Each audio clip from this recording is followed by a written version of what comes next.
আল্লাহর নবী সিজদার মধ্যে পড়ে কাঁদতে থাকবে, ইয়া রব হাবলি উম্মতি, আল্লাহ আমার উম্মত গুনাহগার, আমার উম্মত গুনাহগার, আমার উম্মত গুনাহ করে ফেলছে, আল্লাহ আমার উম্মতের কি হবে, আল্লাহ আমার উম্মতের হবে কি? আল্লাহ পাক ডাক দিয়ে বলবেন, হাবিব আপনি আর সিজদায় পড়ে থাকবেন না, মাথা উঠান। আপনি কাঁদেন কেন? মেহশর তো আপনার কান্নার জন্য না নবী, উঠেন, আপনি মাথা উঠান।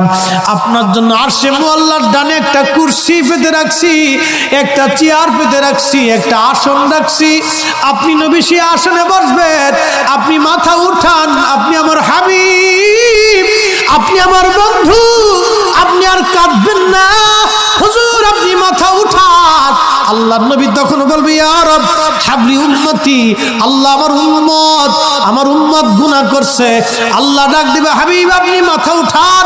আপনি সর্বপ্রথম হামদের পতাকা উড়াবেন, আপনি সুপারিশের পতাকা উড়াবেন, আপনি যাকে খুশি তাকে নিয়ে জান্নাতে চলে যান।